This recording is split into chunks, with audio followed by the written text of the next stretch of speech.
తెలంగాణలో ప్రతిపక్షం వీక్ అన్నటువంటిది మరొకసారి నిరూపణ అయింది.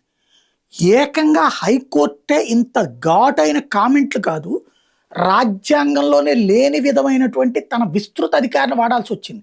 తెలంగాణ పోలీసులను అరెస్ట్ చేయడానికి ఆర్మీని దించుతానని, తెలంగాణ హైడ్రాని అరెస్ట్ చేయడానికి ఆర్మీని దించాల్సిన పరిస్థితి వచ్చింది. అంటే ఆ ఆర్మీ పాలనలోనే జరుగుతుంది అట్లాంటిది. అలాంటి సిచ్యుయేషన్ ఇక్కడ వచ్చిందంటే మన లాండ్ ఆర్డర్ ఎంత దారుణంగా ఉంది, ఎంత రాజకీయంగా ఉంది అన్నది అది చెప్పడం చేత కాకపోవడం అన్నటువంటిది విపక్షంలో ఉన్నటువంటి బీఆర్ఎస్ అసమర్థత, బీజేపీ అసమర్థత అని చెప్పాలి.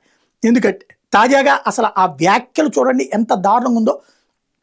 కోర్టు ధిక్కరణలకు పాల్పడుతూ అడ్వకేట్ జొర్రలు స్వయంగా హాజరై హామీ ఇచ్చిన న్యాయస్థానం ఉత్తర్వులు అమలు కాకపోవడమే కాదు, ఈ ఉత్తర్వులు జారీ అందుకని ఇవ్వాల్సి వచ్చింది. ఇలాంటి విషయాల్లో సైన్యం జోక్యం చేసుకోకూడదన్న స్పృహ మా కోర్టుకు ఉంది, కానీ రాష్ట్ర ప్రభుత్వ యంత్రాంగం మీద విశ్వాసం సన్నగిలింది, అందుకే మేము ఇట్లా స్పందించాల్సి వచ్చింది. బయట ఏం జరుగుతుందో సచివాలయంలో కూర్చున్న వాళ్ళకి తెలియాల్సిన అవసరం ఉంది, అంటే ముఖ్యమంత్రికి తెలియాల్సిన అవసరం ఉంది. అసలు ముఖ్యమంత్రి ప్రోత్సహిస్తుంటే ఇంకెక్కడ ఉంటుంది? కోర్టు ఉత్తర్వుల అమలు నిమిత్తం న్యాయపాలనలో భాగంగా ఆర్మీని రంగంలోకి దింపాలంటూ హైకోర్టు గురువారం సంచలన ఉత్తర్వులు జారీ చేసిన సందర్భంగా చేసినటువంటి వ్యాఖ్యలు ఇది.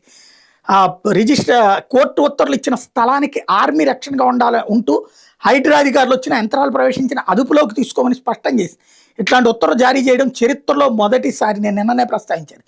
మేడ్చల్ మల్కాజ్గిరి జిల్లా మల్కాజ్గిరి మండలం లోతుకుంట గ్రామం సర్వే నెంబర్ 12లోని 40 ఎకరాల భూమిలో ఈ నెల 17న హైడ్రా కూల్చివేతలు చేపట్టడానికి సవాల్ చేస్తూ Shanta Sriram construction private limited court దగ్గర పిటిషన్ దాఖలు చేస్తే దాని మీద గురువారం విచారించిన జస్టిస్ జూకంటి అనిల్ కుమార్ ఈ మేరకు ఉత్తర్వులు ఇవ్వాల్సిన పరిస్థితి వచ్చింది.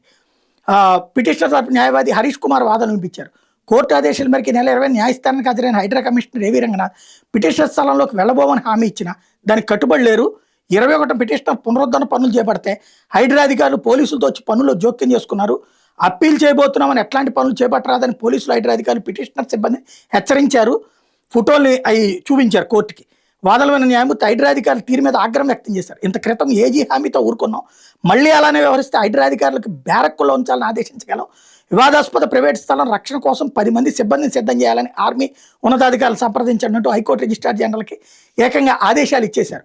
ఆ స్థలంలోకి హైడ్రా సిబ్బందితో సహా ఎవరొచ్చినా ఆర్మీ సిబ్బంది అదుపులో తీసుకుని బ్యారక్కి తరలించాలి, వాహనాలు కూడా సీజ్ చేయాలంటూ వ్యాఖ్యానించారు.